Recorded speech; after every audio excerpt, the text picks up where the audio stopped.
Hello, choir. Great job with Sunday's anthem, I Am So Happy. Were you surprised by the dancing scarecrows? Andy and Matt, you see, were just begging to be in another virtual choir video, so I had to find a way to fit them in. And dancing scarecrows seemed like the perfect solution. But seriously, it's sure nice to have pastors with a good sense of humor. And most importantly, our church family really enjoyed the fun and uplifting message and music of the anthem. Now it's time to change gears. Our anthem this Sunday, Thanks Be to God, is a slower, flowing work with long, expansive melodies. And it's a beautiful way for us to inspire our church family and ourselves to give thanks to our gracious and loving God. Here are my musical notes for this anthem. Phrasing and breathing. There is long phrasing in this piece. Most phrases are 4 measures followed by a quarter rest for breath. Let's look at the first page. Look right here. So you have, there is a hand whose touch creates all beauty. You can see I drew an arrow right there, okay? Which means you sing through that all the way to the end. And then after that half note, you get a quarter rest breath. Now this pattern continues very much through the piece. That's just the way this is designed. But I checked with several of our choir members, and we decided to sing the 4 measure phrases in one breath. Okay, so we're going to sing through that according to that arrow I wrote. Also, our accompaniment is slightly faster than the demo recording, so this should help everyone succeed in singing the whole phrase in one breath. Okay? Now this makes breath marks easy. Breaths are to be taken on the rests. And there are some other places in the refrain sections where the phrases are shorter. But for the most part, we have these long phrases, okay? Now, if you're running out of breath during these phrases, remember to do the following. And I'm just going to remind you, I often do this, but we're not meeting as we normally do. So remember to breathe in the middle of the word. Don't finish the word early before everyone else. It will stick out.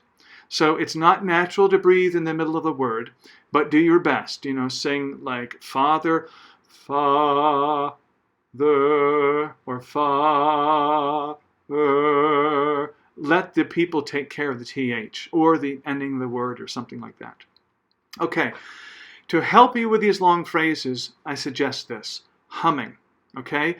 I want you to consider humming verses 1 and verses 2, okay, and the chorus as a good warm-up. Humming sets up a condition in your mouth where you can feel your resonance better, and biologically and physically, your vocal cords vibrate more easily when you're humming and less air leaks out. And you're less inclined to squeeze your cords together, okay? So it's a real beneficial exercise. So you can hum, but you can also use like a coffee stirring straw. Let me talk to you about humming, okay? Hum as if you're gently holding a small egg in your mouth. And then you wrap your lips around it.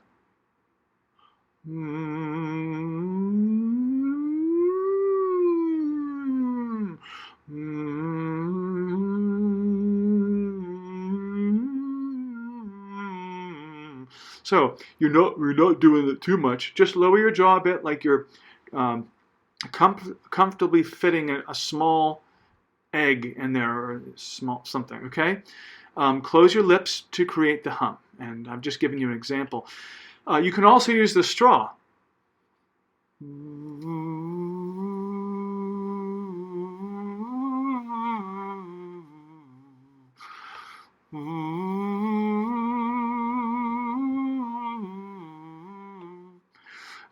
There are speech pathologists and vocologists that will use straws for vocal therapy, believe it or not. It does a similar thing to a hum, but even more so, okay?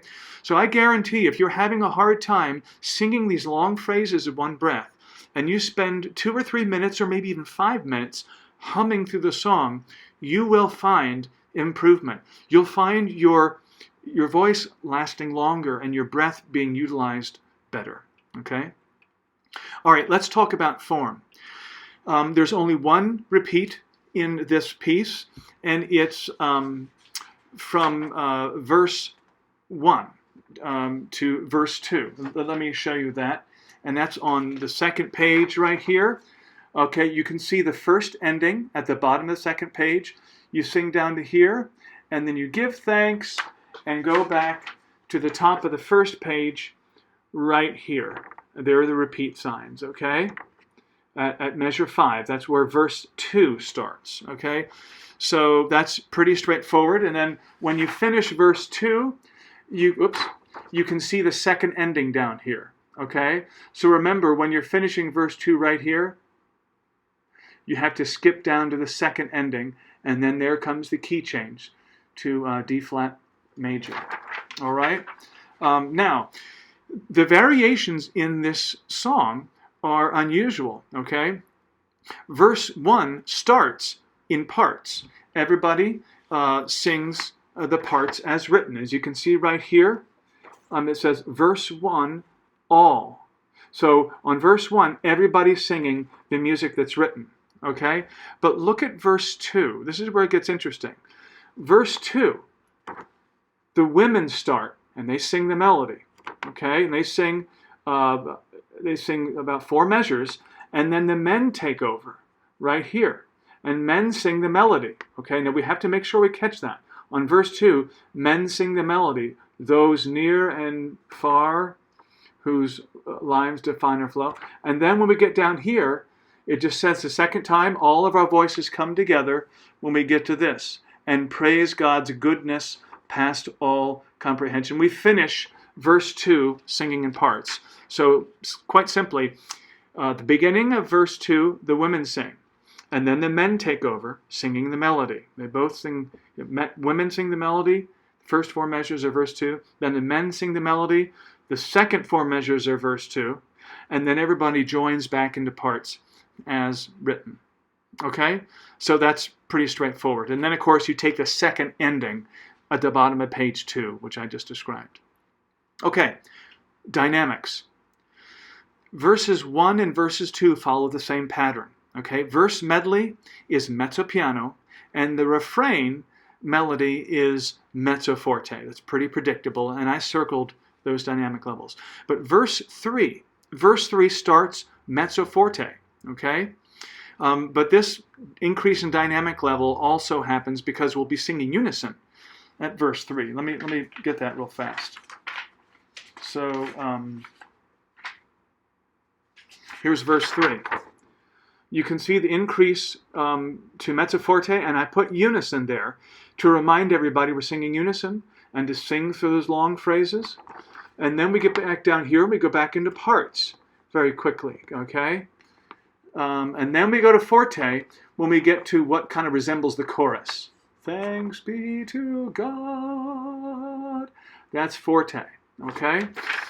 So let me see what else I have here. That's it for dynamics. Verses 1 and 2, verse melody is mezzo piano, the refrain is mezzo forte. Verse 3 starts out mezzo forte and increases to forte when we get to the chorus. Okay, and it keeps that intensity really all the way until the end of the piece. Okay, but when we approach the end of the piece, we gradually taper off in dynamic level. So this would be a forte up here, and then we back off to mezzo forte, back off to mezzo piano, and we finish the piece in mezzo piano. Oh, and I put a note there, smile. Really smile, don't just show your teeth.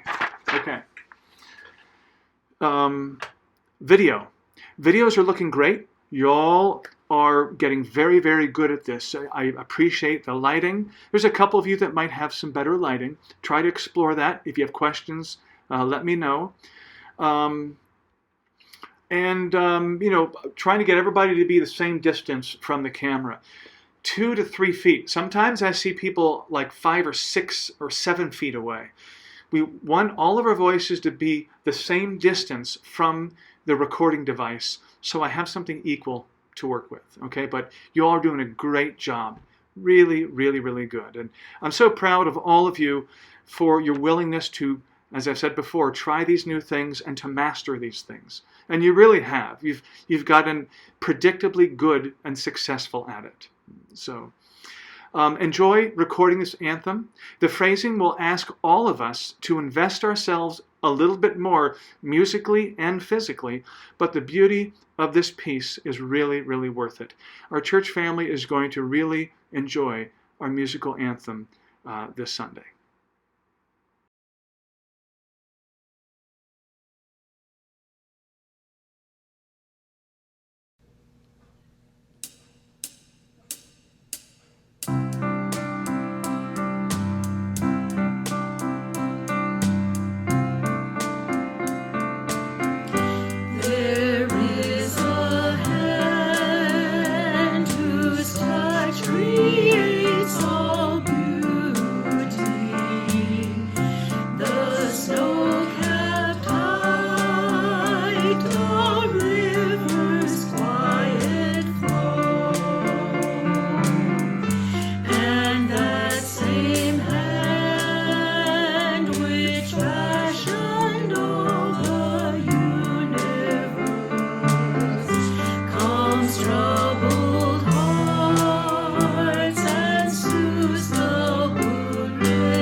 Just